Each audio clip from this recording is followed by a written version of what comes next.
जोबोद खुसि आंनि जि एफर्ट खस्थ'आ साख्रि मावनायावबो आङो बिराद गोसो होना फरायदोंमोन आरो आं फरायनो बिराद इन्टारेस्ट दं मानसिया फरायबाय थानो हायो आं कन्टिनिउआस बेनो आंनो खामानि होदों। नोंथाङा गिबियै स्कुलखौ बहा गारजेनाय?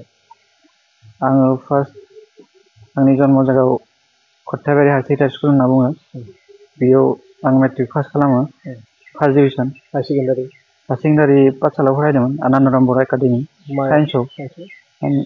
बिनि उनाव आङो नैबे जइन जायो 2008आव। डिग्री फरायखोना फरायदों? डिग्री आं डिसटेन्स फरायदोंमोन साख्रि खालामनाय लोगोसेनो कन्टिनिउ खालामबाय दंमोन। बिनि उनाव MA खौ कमप्लिट खालामो। बबे इउनिभारसिटि?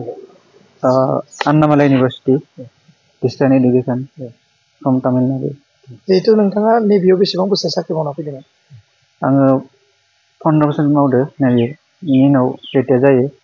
बेसेबां मायथाइयाव रिटायार जाया? 2023 अक्ट'बराव रिटायार जाना फैयो। नोंथाङा बे APSC बा UPSCनि थाखाय नोंथाङा स्ट्रागोल खालामबाय थाखादोंमोन नामा आगोलाव? रिटायार जानायनि आगोलनिफ्रायनो आङो स्ट्रेटेजि बानायनानै प्रिपेयार खालामबाय दंमोन। UPSCबो खेबसे होदो बिनि उनाव APSC सेकेन्ड टाइम लास्ट इयारबो होदोंमोन साक्सेस जायासै।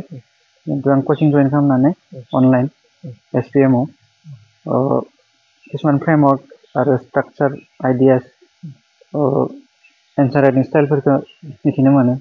बिनि उनाव आं जोबोद बेनिफिट मोनदों कचिं इनस्टिट्युटनिफ्राय। बेयो आंखौ हेल्प खालामदों। नोंथाङा अनलाइननि गेजेरजोंसो कचिं लादोंमोन? अनलाइनजों लादोंमोन।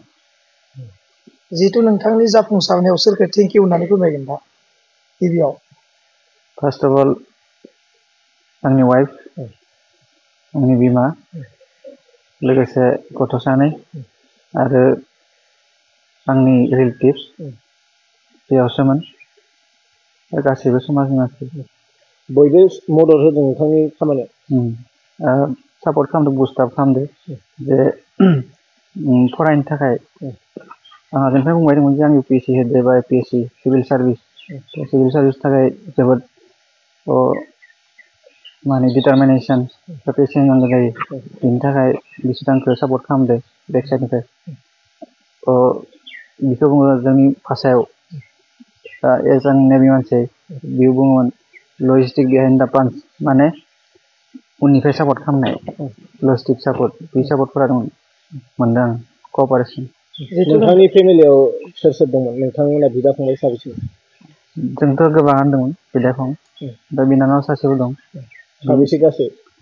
जोङो 7 जन आगोलनि दिननि माबामोन समाव। ओमफ्राय आं 5 नम्बर। नोंथांनि बिदा फंबायफोरनि साबेसे साख्रि मावखो? दा जों सानै, आं जाबाय आरो आंनि उदै सासे पुलिसाव मावो। बाखि मा मावो? बाखि बिदिनो प्राइभेटआव मावो, गुवाहाटियाव थायो, गेसाव एजेन्सियाव खामानि मावो आरो आबाद मावो न'आव थानायफोरा। जिहेथु नोंथाङा जाफुंसार जानो हाबाय, इयुन लाइमोनफोरनिसिम मा मेसेज होनो सानदों? आं आर्ज खालामो, रिकुवेस्ट खालामो गासैबो निउ जेनेरेसनफोरा फैनांगौ, ससाइटिखौ डेभेलप खालामनांगौ आरो निउ टेक्न'लजि आरो निजेनि जाथिखौ देरहाहोनो थाखाय नाजानांगौ गासैबो। माने लासै लासै मोनसे प्लेटफर्माव फैनांगौ। आजिखालि बिराद इजि इडुकेसननि थाखाय बा एक्सेस खालामनो थाखाय सर्सेस इन्टारनेट डिजिटेल एज, बिनि थाखाय जेबो बारा माबा गैया आरो रेस्ट्रिकसन गैया। थ' इजिलि एक्सेस खालामनो हायो, फरायनो हायो गोसो जाबा, जेबो नङा। आं जुदि हादोंबा बेलेगफोराबो इजिलि हानो हागोन। मानो होनबा बिसोर जाबाय यं एसपायरेन्ट माइन्ड। बिसोरनि थाखाय आरो मल्ड खालामनो थाखाय बा केटचाप खालामनो थाखाय इजि जायो। दा आंबो बैसो जाबाय एसे, तथापि आं ट्राय खालामदो आंनि मेम'रिखौ बुस्ट खालामनो थाखाय आरो लेभेल लाबोनो थाखाय जोबोद स्ट्रेटेजि खालामना खस्थ' खालामदो। इनसाइड स्ट'रि बहुत दं आरो।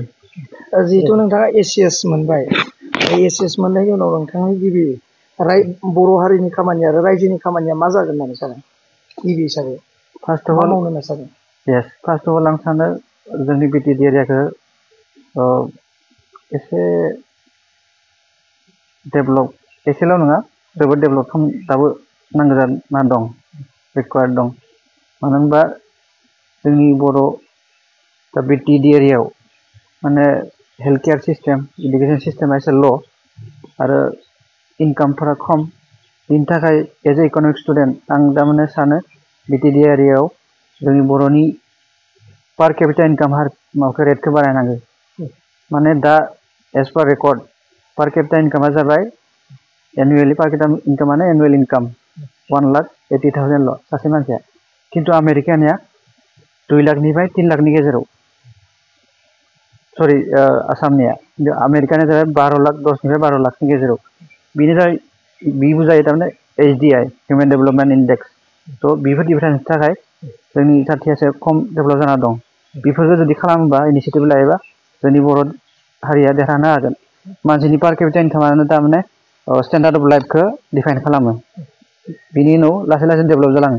जुदि पार केपिटा इनकामा बारायोबा थारमाने अट'मेटिकेलि इडुकेसनाव खरस खालामनो हायो प्लास हेल्थ केयारखौ मोजाङै लाखिनो हायो बिदिनो ससाइटिया डेभेलप जालाङो आरो गुवारै साननांगौ गासैबो इडुकेसनखौ लानांगौ इडुकेसना मेन इडुकेसना जाबाय इमप्रिन्ट आरो सास्टेनेबल माबा मा होनो बेखौ धन दौलत होनना बुङो बेखौ इडुकेसनखौ नांथारगौ मानसिनि लाइफआव आंनि मिथिनाय हिसाबै